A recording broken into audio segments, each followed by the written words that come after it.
Christopher Clark, publisher of NACD Directorship magazine, and this is BoardVision. Today's topic has to do with the rise of regulatory actions, one of my favorite. And I'm joined today by Lou Lucullo of AIG. Lou, welcome. Hi, Chris. Pleasure to be here. I want to jump right in and really ask you, compared to about 2 years ago, what on the regulatory front has changed for corporate directors? It's been a very active year, especially with the SEC. Mary Jo White put out an agenda for the SEC to be both aggressive and creative at the same time. So compared to just a few years ago, the direction is changing drastically. Over the last year, which their fiscal year closes on September 30th, it looks like that the number of enforcement actions will be larger than the 686 actions in 2013. That's the aggressive part. That's the aggressive part. The creative part is how they're using predictive models, new technology to find companies that are likely to find themselves in disclosure problems, financial fraud incidents. So they're taking a much more proactive approach to identifying companies. In 2013, there was 7 cases over 100 million in settlement. And 4 of those are still the financial crisis related cases. Those appear to be dwindling down now that we're several years beyond the height of 2008.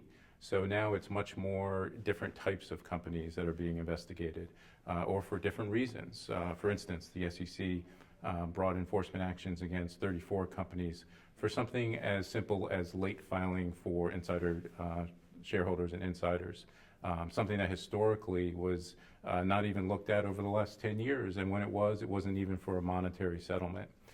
So again, another philosophy of the SEC now that even the smallest infractions will be pursued in an effort to impose a new philosophy with the SEC that even if the small stuff is being looked at, that might indeed prevent the larger issues from going through.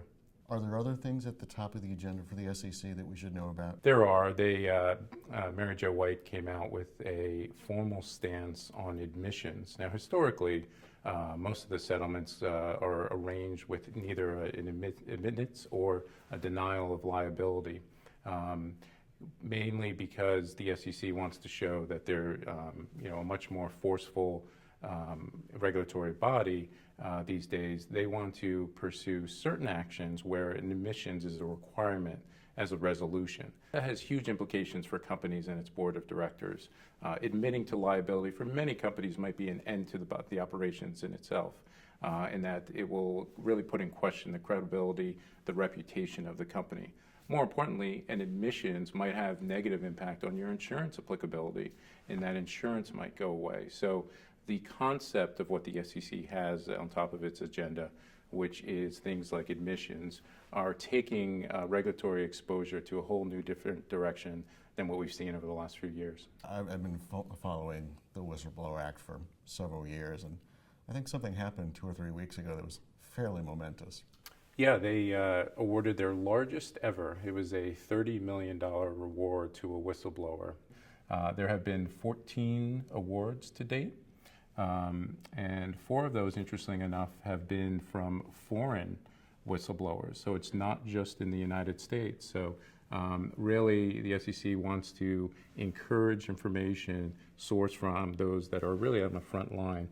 Well, do you think, again, emanating from Dodd-Frank, 14 awards sounds good. I guess that's a measure of success. Do directors and CEOs see that as a measure of success? I think they want to establish a procedure by which information can be surfaced. But time will tell. It's only been a few years, so a lot of those investigations are still in progress. So we'll see a few years from now whether it's indeed an effective campaign. But I think officers and directors need to understand that it's a reality as part of their governance. Well, as you and I did not get that most recent award, and we're still here, I would like to give you the last word on this subject.